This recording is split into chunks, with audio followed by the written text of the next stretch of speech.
prophète Ézéchiel. En ces jours-là, l'Esprit vint en moi et me fit tenir debout. J'écoutai celui qui me parlait. Il me dit : Fils d'homme, je t'envoie vers les fils d'Israël, vers une nation rebelle qui s'est révoltée contre moi. Jusqu'à ce jour, eux et leurs pères se sont soulevés contre moi. Les fils ont le visage dur et le cœur obstiné. C'est à eux que je t'envoie. Tu leur diras : Ainsi parle le Seigneur Dieu. Alors qu'ils écoutent ou qu'ils n'écoutent pas, c'est une engeance de rebelles. Ils sauront qu'il y a un prophète au milieu d'eux.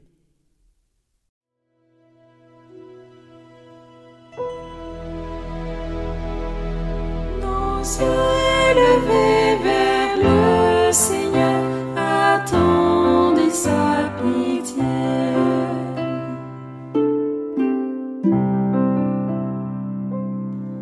Vers toi, j'ai les yeux levés, vers toi qui es au ciel, comme les yeux de l'esclave vers la main de son maître, comme les yeux de la servante vers la main de sa maîtresse. Nos yeux levés vers le Seigneur notre Dieu, attendez sa pitié. Pitié pour nous, Seigneur, pitié pour nous. Notre âme est rassasiée de mépris. C'en est trop, nous sommes rassasiés du rire des satisfaits, du mépris des orgueilleux. Nos yeux élevés vers le Seigneur, attendez sa pitié.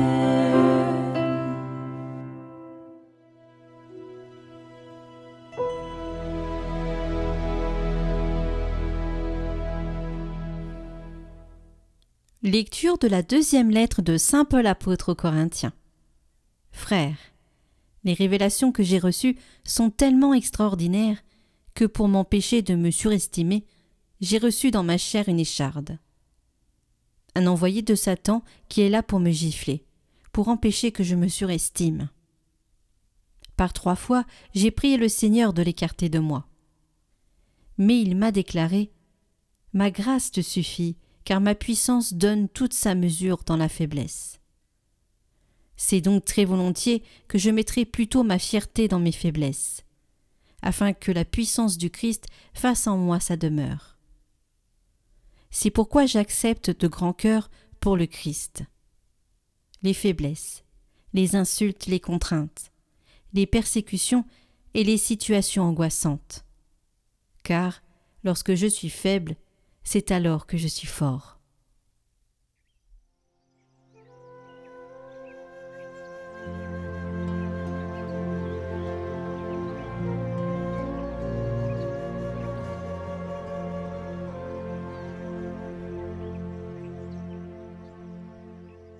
Évangile de Jésus-Christ selon saint Marc.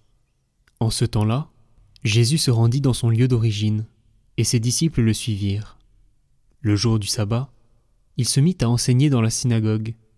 De nombreux auditeurs, frappés d'étonnement, disaient : D'où cela lui vient-il ? Quelle est cette sagesse qui lui a été donnée ? Et ces grands miracles qui se réalisent par ses mains ? N'est-il pas le charpentier, le fils de Marie, et le frère de Jacques, de José, de Jude et de Simon ? Ses sœurs ne sont-elles pas ici chez nous ? Et ils étaient profondément choqués à son sujet.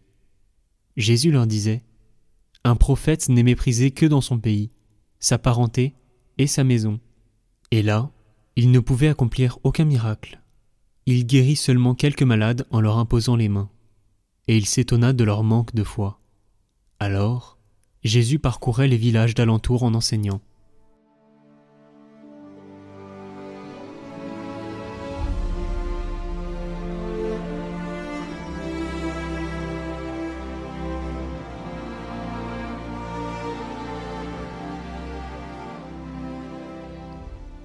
Un prophète n'est méprisé que dans son pays, sa parenté et sa maison. Et de cette parole de Jésus est né le dicton bien connu « Nul n'est prophète en son pays ». Ce dicton met en lumière la difficulté que nous avons de nous laisser déranger par quelqu'un de proche. Nous restons scotchés à ce que nous connaissons de lui, ses limites, ses pauvretés. Nous voyons l'homme qui a les oreilles décollées de son arrière-grand-père, la fossette de sa maman, mais pas l'homme qui a été créé à l'image et à la ressemblance de Dieu, qui a été baptisé, catéchisé, confirmé, et qui de ce fait est habilité à essayer de nous évangéliser. Frères et sœurs, peut-être avez-vous vu cette vidéo filmée en caméra cachée dans le métro de Washington et qui continue d'être diffusée sur les réseaux sociaux, où un célèbre violoniste virtuose joue incognito du Bach et d'autres pièces classiques sur un Stradivarius de 1713. Pendant 3-4 heures de musique sublime, 1000-2000 usagers de métro passent devant lui, et seulement 7 d'entre eux vont s'arrêter pour l'écouter. Alors peut-être que les autres n'avaient pas le temps, ou peut-être est-ce l'idée qu'un musicien qui fait la manche dans le métro ne peut pas donner de la grande musique, qui a empêché donc la plupart d'écouter vraiment ce qu'il jouait. Nous fonctionnons, frères et sœurs, de manière analogue, lorsque nos préjugés sur ceux qui nous parlent, enseignent ou prêchent, déterminent la qualité d'écoute que nous leur offrons. Notre attention est différente si c'est un homme ou une femme qui nous parle, si c'est un laïc ou un clerc, s'il a fait des études ou non, si c'est un dominicain ou un jésuite, si c'est un évêque français ou un cardinal guinéen, si c'est un pro-pape François ou un pro-pape Benoît XVI.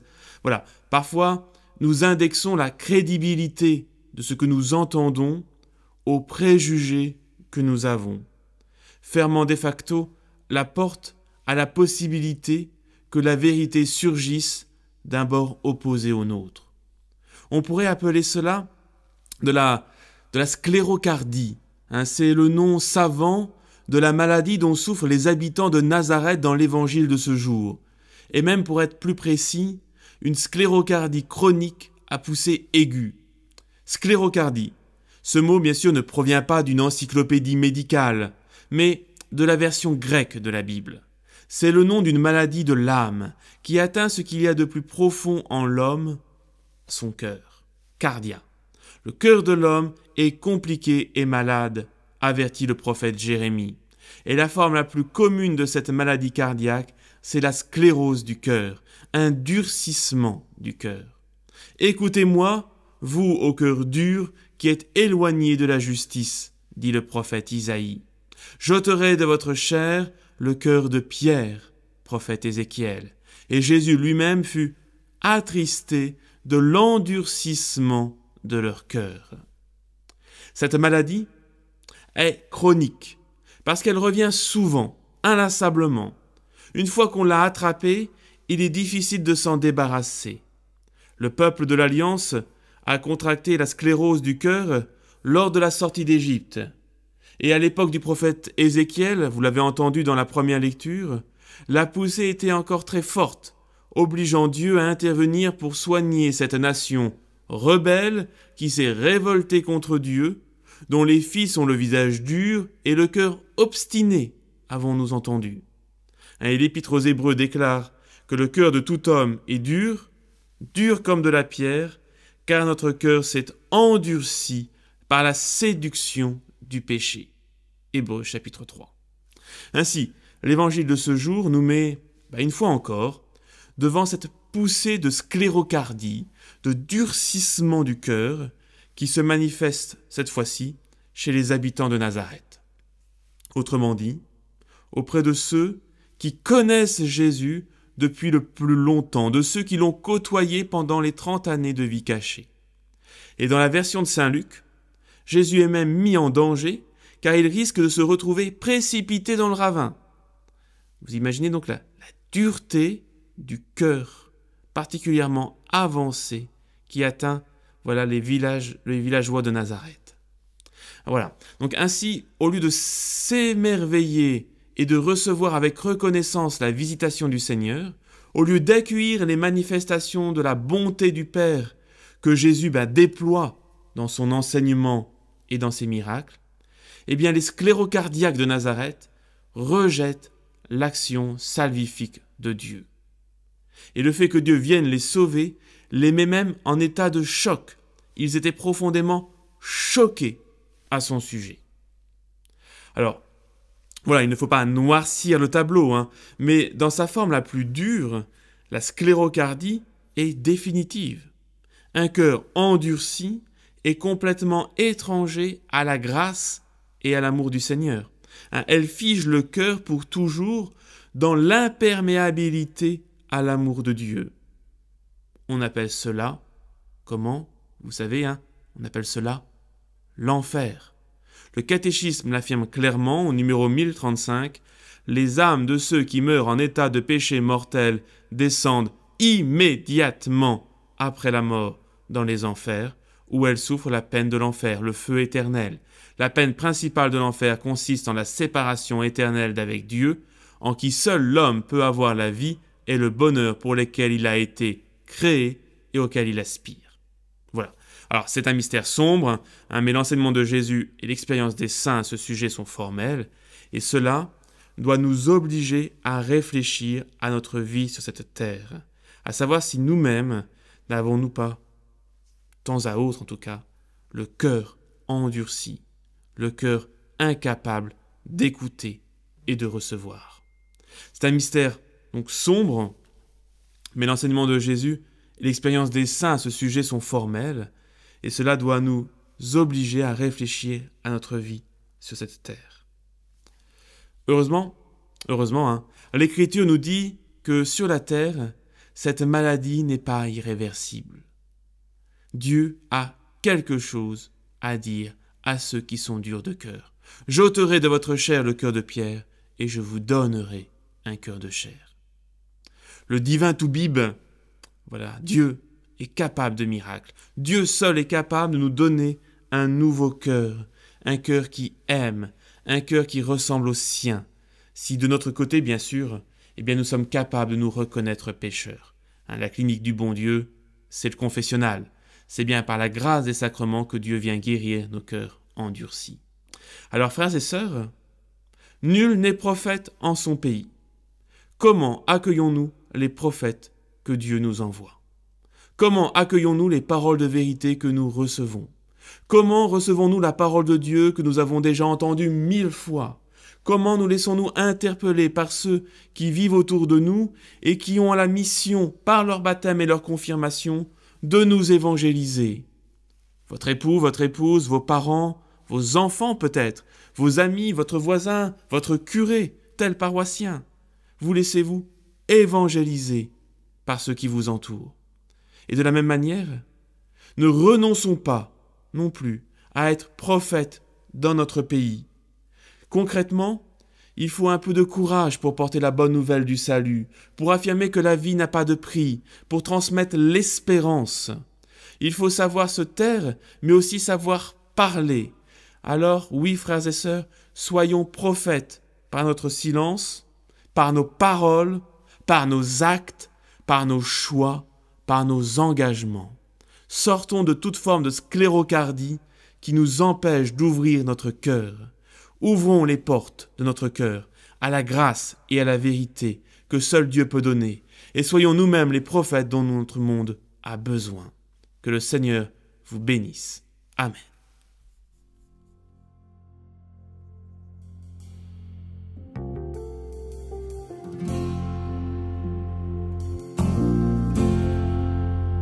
Je veux te glorifier, Dieu de tendresse et d'amour. Tu as agi en moi, tu m'as transformé. Tu as été fidèle, par ta voix tu m'as conduit. Que mon cœur soit ouvert à ta volonté.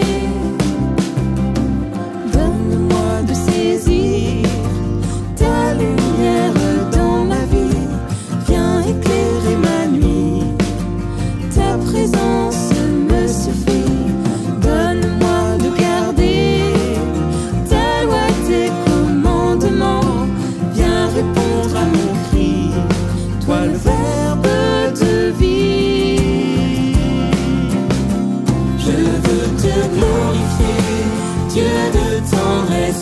d'amour. Tu as agi en moi, tu m'as transformé. Tu as été fidèle, par ta voix tu m'as conduit. Que mon cœur soit ouvert à ta volonté. Que mon âme te loue, mon Dieu, tu m'as relevé. Et sur toi je m'appuie, car tu es mon bien-aimé.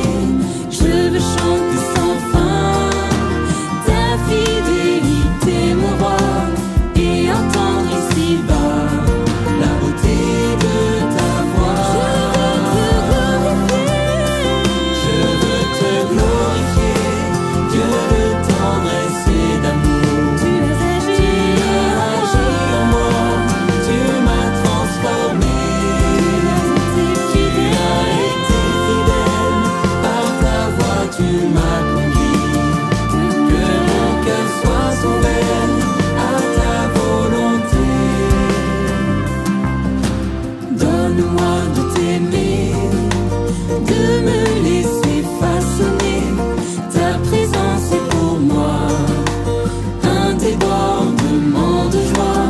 Je veux vivre de toi, contempler ton cœur blessé, reposer près de toi pour la vie éternelle. Je veux te glorifier, Dieu de tendresse et d'amour. Tu as agi en moi, tu m'as transformé. Tu as été fidèle, par ta voix tu m'as conduit. Que mon cœur soit ouvert à ta volonté. Je veux te glorifier, Dieu de tendresse et d'amour. Tu as agi en moi, tu m'as transformé. Tu as été fidèle, par ta voix tu m'as conduit. Que mon cœur soit ouvert à ta volonté.